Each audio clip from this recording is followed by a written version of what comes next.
Hanya Yesus Kristus Tuhan kita, jawaban kita. Hanya Yesus Kristus Tuhan kita, harapan kita. Saat ini Bapak Ibu Saudara sekalian, terus-menerus kita dikhawatirkan, ditakutkan dengan situasi, dengan berita-berita yang ada, yang kita ikuti. Saya yakin, percaya,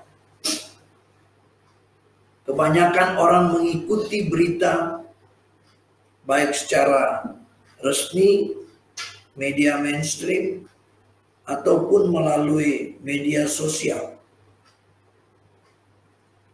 Dan banyak berita duka karena kematian atau korban COVID-19. Tetapi juga ada himbauan, ajakan untuk memberikan dorongan, untuk memberikan penghiburan,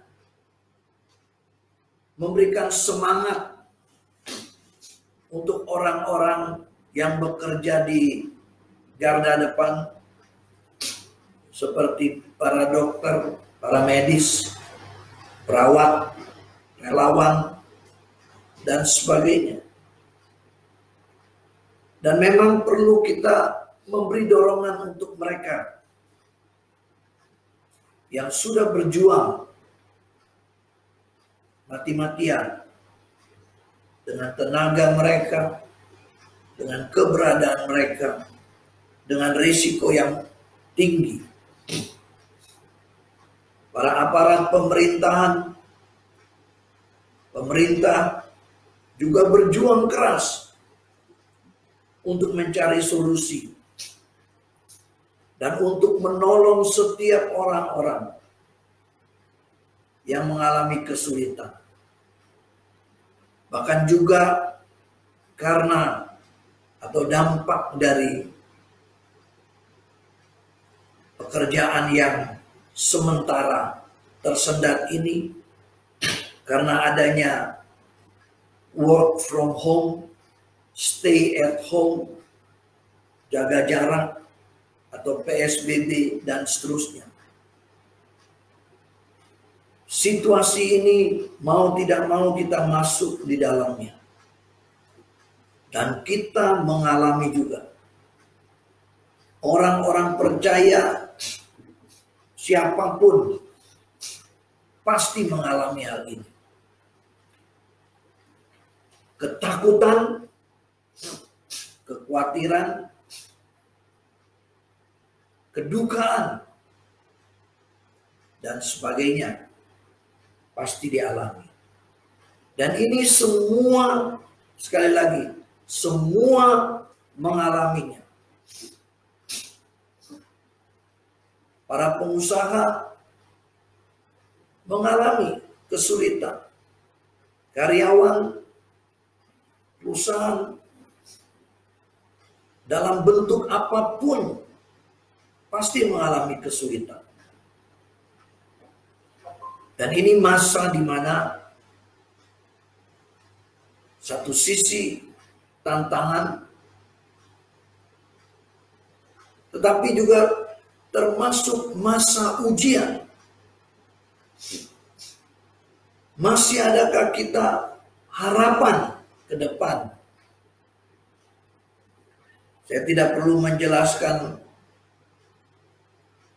banyak hal tentang COVID-19 karena sudah ada bidangnya. Dan juga saran-saran yang diberikan kita sudah tahu.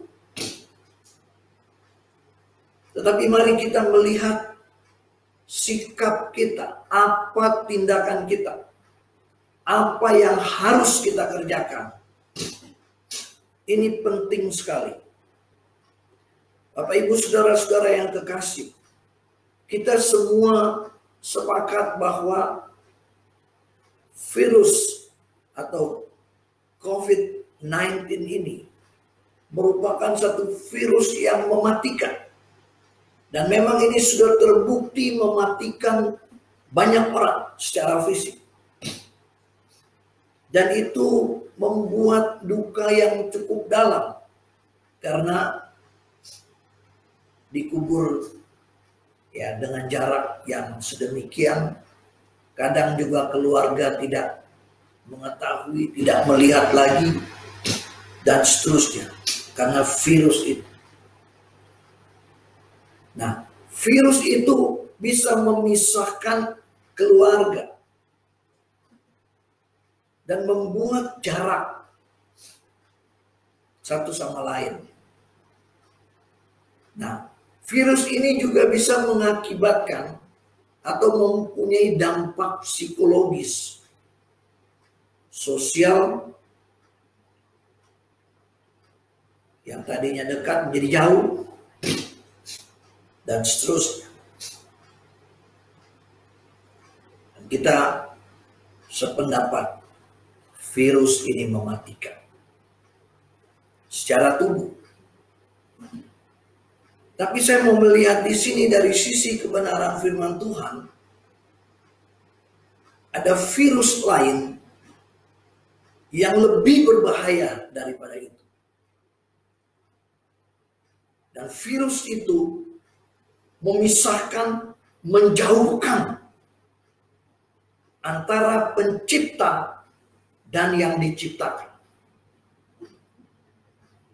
Sebetulnya virus itu yang paling berbahaya. Mari kita melihat Yesaya pasal 59 ayat 1 dan 2.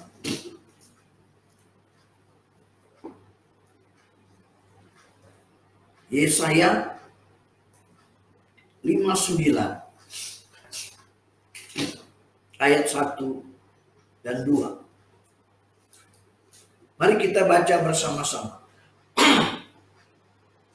Yesaya 59 ayat 1 dan 2. Sesungguhnya tangan Tuhan tidak kurang panjang untuk menyelamatkan, dan pendengarannya tidak kurang tajam untuk mendengar.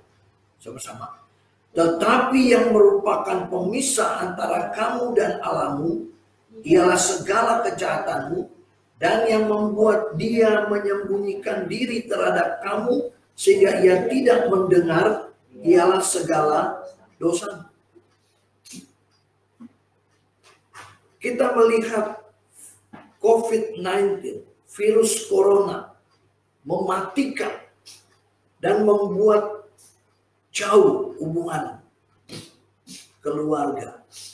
Kita tahu ada peraturan tidak bisa mudik untuk ketemu keluarga yang lain. Dan kalau saya amati juga banyak mengalami kesedihan-kesedihan.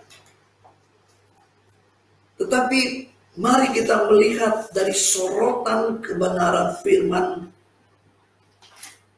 virus yang mematikan, yang paling berat, yang paling berbahaya, memisahkan antara Allah dan kita manusia. Ini perlu kita sadari dengan jelas.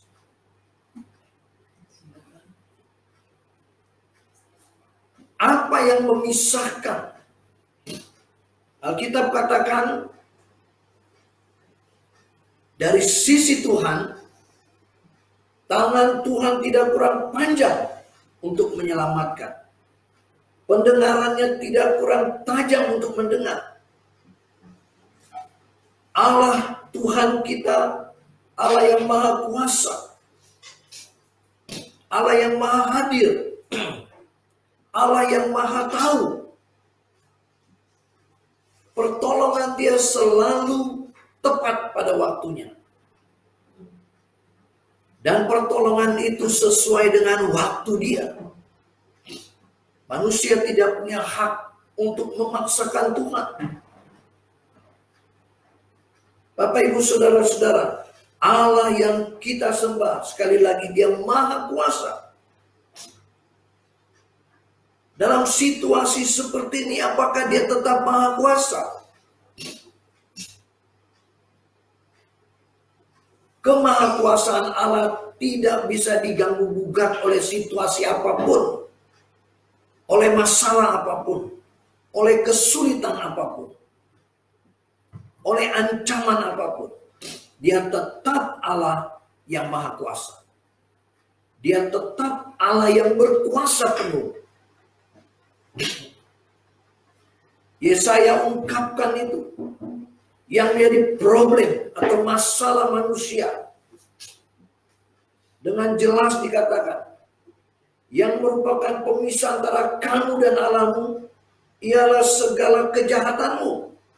Dan yang membuat dia menyembunyikan diri terhadap kamu sehingga ia tidak mendengar ialah segala dosamu. Nah, berita seperti ini harus disampaikan. Allah kita maha kudus. Allah maha hadir, maha kuasa. Dia ciptakan manusia mulia. Tapi ketika manusia tidak taat, manusia memberontak. Manusia dibuang, diusir dari Taman Eden. Manusia kena hukuman. Bukan hanya manusia yang dihukum, tetapi tanah juga dikutuk oleh Tuhan. Susah payah engkau mencari makan. Jadi bekerja keras, berpeluk. Alam semesta, tanah kena kutuk. Kejatuhan manusia dalam dosa membuat dampak yang begitu parah. Bukan hanya pada manusia, tapi juga kepada alam semesta. Kita lihat perkembangan manusia berikut bukan tambah baik. Malah justru tambah jahat. Justru manusia melawan Allah. Di dalam ketidakmampuan manusia melawan Allah. Tidak taat kepada Allah. Lalu apa yang Allah kerjakan? Dan manusia kena hukuman. Kita lihat di zaman Nuh. Manusia dihabiskan dengan air bah. Kita lihat di dalam kehidupan di Sodom dan Gomora. Tuhan membakar daerah itu. Karena kejahatan. Karena dosa. Dosa yang dikerjakan manusia sangat berbahaya. Dan Alkitab katakan, upah dosa ialah maut.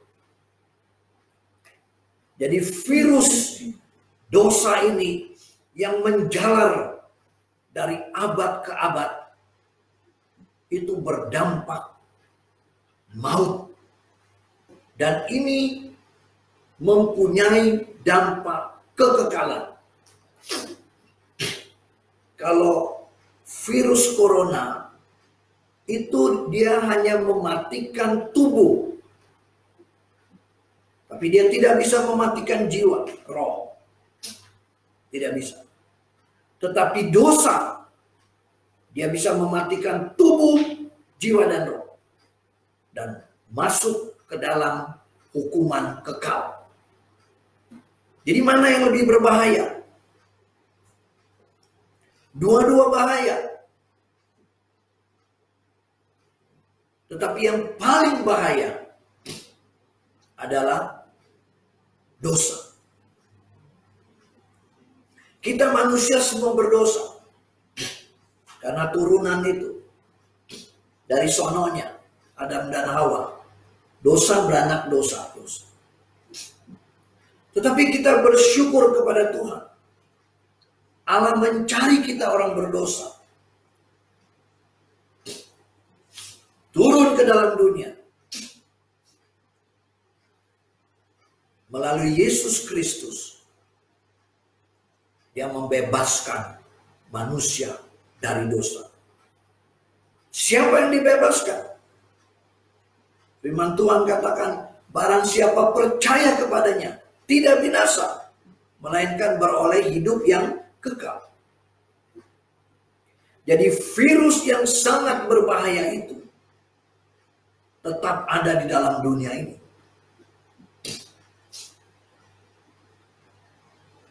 Kadang dunia tidak mengetahui. Atau tahu dianggap biasa. Orang banyak terfokus kepada yang lahiriah.